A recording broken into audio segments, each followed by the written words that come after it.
Hello everyone, एक बार फिर से आप सभी का हनी बी पर बहुत बहुत स्वागत है।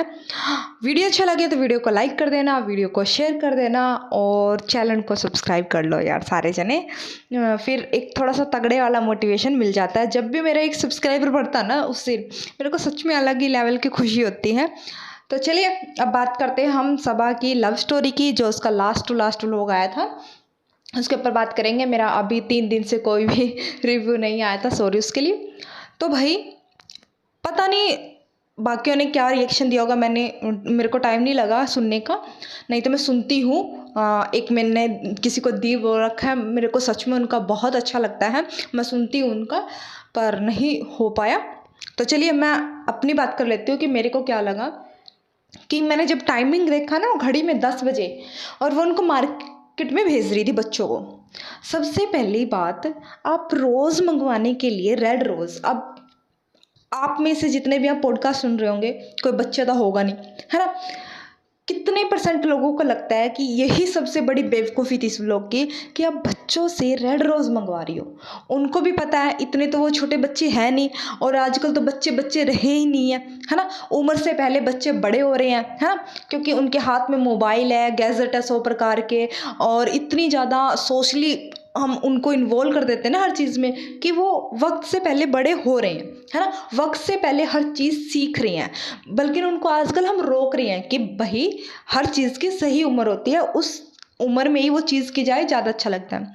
अब ये बच्चों को रेड रोज़ मंगाने के लिए भेज रही है, तो क्या उनको नहीं पता?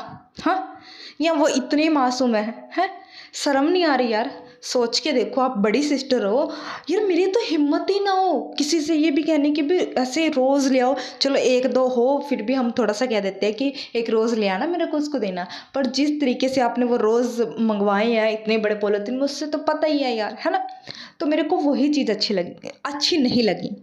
सेकेंड पॉइंट, भाई रिज़ा का बोर्ड एग्ज़ाम था, हमने देख लिया कि उसने अपनी कैसी ऐसी तैसी करवा ली है। अब पढ़ाई को लेकर इस घर में कोई माहौल नहीं है, कोई सीरियसनेस नहीं है, ये हमें पता लग चुका है।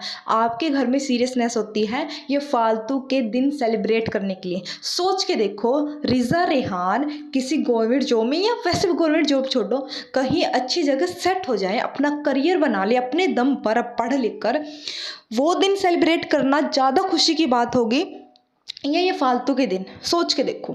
ठीक है भाई, अगर आपको खुशी का मौका चाहिए, बहाने हम ढूंढ लेते हैं खुशी मनाने के, तीज त्योहार हमारे पास बहुत है, उससे हमारी संस्कृति भी बढ़ रही है। सेकंड, चलो भाई बर्थडे मनाना, एनिवर्सरी मनाना, कोई प्रॉब्लम नहीं है, मनाइए, साल में एक दो बार आते हैं भाई, मनाओ। पर ये फालतू के दिन, उस दिन हम मिले थे, हमने एक दूसरे को ये लव स्टोरी बनाई थी, ये किया था वो किया था, ज़रूरत नहीं थी। जहाँ ज़रूरत हो ना तभी करो। जब मैं 10th+2 में थी ना, सच बता रही हूँ, मेरे पेरेंट्स ना शादी में भी नहीं लेके जाते थे। मेरे एग्ज़ाम है मार्च अप्रैल में, हमारे यहाँ ऐसे ही होते, फरवरी मार्च में एग्ज़ाम होते हैं 10th+2 के। ज़्यादातर एग्ज़ाम फरवरी मार्च में है, और उससे जो प्रीवियस ईयर है सितंबर में कोई शादी आई है तो भी कह देते थे क्या ज़रूरत है जाने की, जाएगी कुछ बाहर का खाए पिएगी, तबीयत ख़राब होगी। और ख़ुद को भी लगता था, जब बोर्ड एग्ज़ाम आ जाए ना तब तो ऐसा लगता था खाने पीने से भी ऐसे छोटी छोटी चीज़ों का परहेज़, कि नहीं ठंडा नहीं पीना, गला ख़राब हो गया तो पढ़ नहीं पाऊँगी भाई, ये नहीं करना वो नहीं करना, अच्छे से अपने आप को कवर करके रखो, सर्दियों से बच के रहना, बीमार पड़ गए तो 10-15 दिन का सिलेबस पीछे रह जाना, है ना। तो इंटरेस्ट वही रहता है। आप कहीं पर भी घूमाओ, आपके दिल और दिमाग में वही सारी चीज़ें घूमती रहती है कि बोर्ड है बोर्ड है बोर्ड है। प्रेशर नहीं होता बच्चों के पास, पर वो जिम्मेदारी होती है। मैं ये नहीं कह रही कि प्रेशर दे के रखो बच्चों पर बच्चों को वो जिम्मेदारी का एहसास कराओ कि उनके खुद ही इंटरेस्ट बन जाए पढ़ाई में। अब रेहान का सबको पता है कि बोर्ड है, वो रात को 10 बजे आपके लिए पहले मार्केट गया। अब छू मंतर तो उसके पास कोई जादू की छड़ी तो है नहीं कि वो ऐसे उड़ा, मार्केट की शॉप पे पहुंचा, जहां भी उसको सामान लेना था लिया, चुटकी बजाई, घर कर आ गया, है ना। कम से कम उसका 1-1.5 घंटा आने जाने में बर्बाद हुआ होगा, सामान भी कलेक्ट किया होगा ना उसने, 2-2.5 घंटे उसने वेस्ट कर दिए होंगे। 12 बजे आया, फिर आपके वो खातिरदारी में लग गए, डेकोरेशन तैयार करी, उसमें वो करा, है ना, 2-4 घंटे उसमें लग गए। तो क्या वो बच्चों के 4-5 घंटे यहाँ बर्बाद करने सही थे? बता दो मेरे को। हमारे स्कूल में ना 0 पीरियड भी लगता था, रिसेस भी होती थी ना, ये कह देते थे कि पढ़ लो। उस टाइम भी हम छुप छुप के ऐसे कोना ढूंढते थे कि किस कोने में जाके पढ़ ले।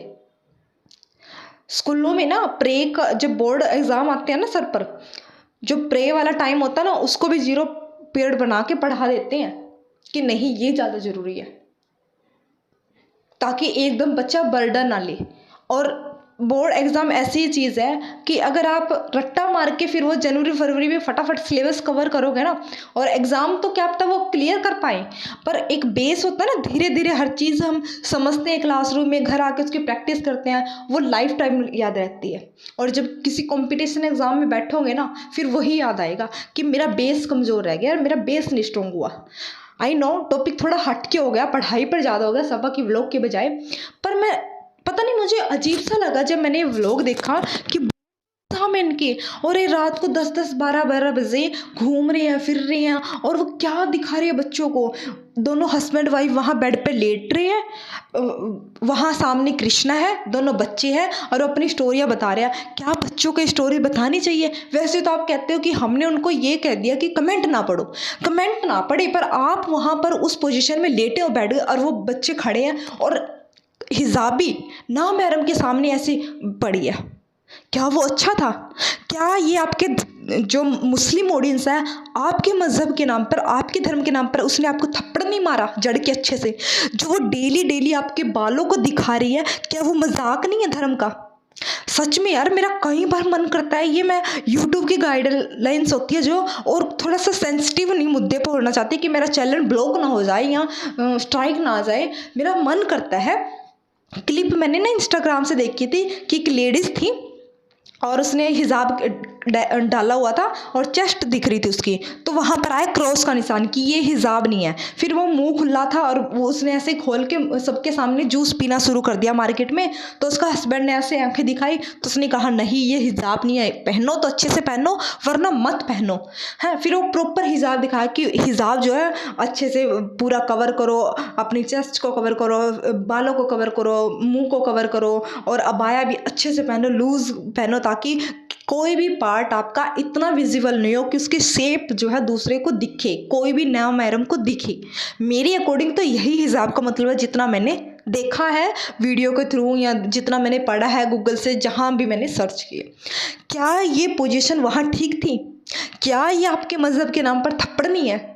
ये प्रेग्नेंट है तो कुछ भी करेगी, हम इसको कुछ भी दीन ईमान के नाम पर ये कुछ भी कर रही है, बालों को कर रही है। अब ये हिजाब उतारने वाली है 110%, कोई ना कोई बहाना मार के, और ये ना अगर ना हटाया ना तो ये ऐसी बदतमीजी करेगी है।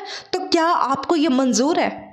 इस लस्ट स्टोरी में किसी का कोई इंटरेस्ट था? मुझे बता दो भाई कि ये वाली घटिया स्टोरी में इंटरेस्ट था, या बच्चों की पढ़ाई में आप ज़्यादा देखना चाहते हो कि कैसे पढ़े? आप ये व्लॉग चला के टीवी पर रख दो और बच्चे हैं, क्या आप ये दिखाना उनको प्रेफर करोगे कि बच्चों ये देखो सबा का, हमारा चालू अप्पी का जो हमारी आइडल बनी हुई है, ये ऐसे कर रही है, आपको भी ऐसे ही करना है? क्या आप भी अपने घर में यही माहौल बना के रखेंगे जब आपके बच्चे एग्ज़ाम बोर्ड देने जा रहे हैं इस साल?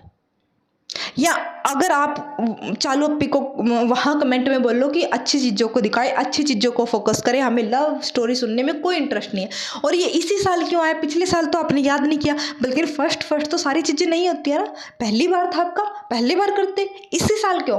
क्योंकि इस टाइम इसके पास कंटेंट नहीं है।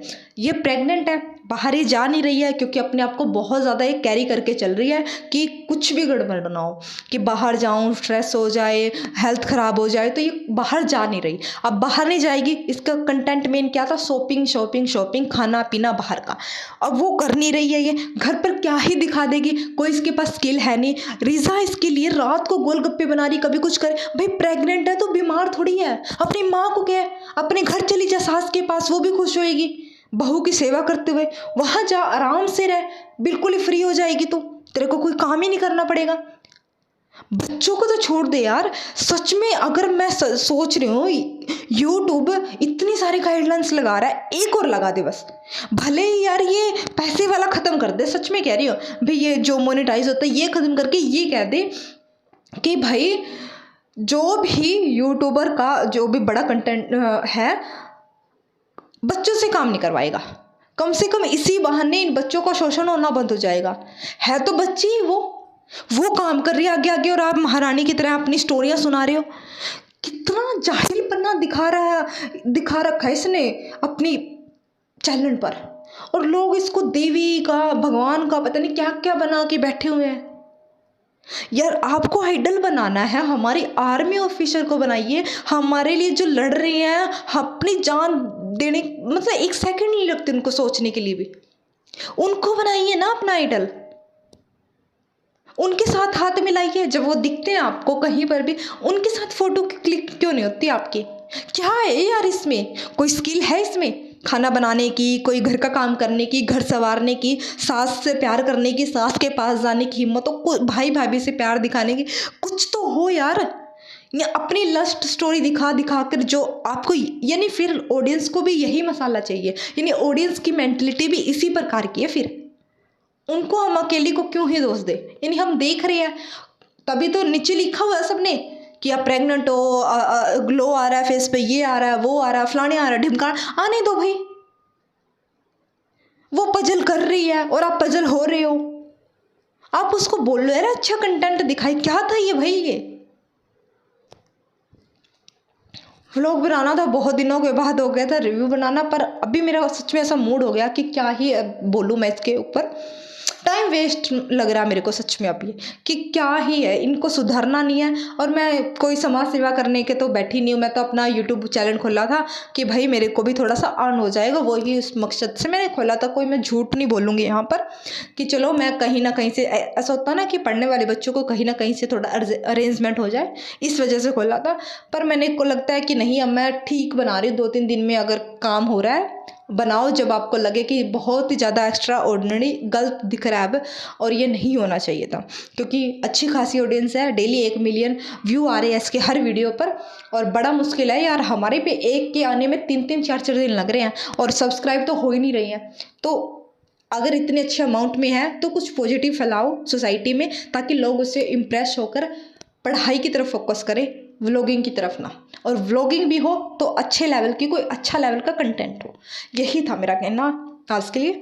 वीडियो अच्छा लगे तो वीडियो को लाइक कर देना, नहीं अच्छा लगे तो मत करना, और चैनल अच्छा लगता हो आपको सब्सक्राइब कर लेना, वरना मत करना। चलिए मिलते हैं नेक्स्ट रिव्यू के साथ। Bye bye.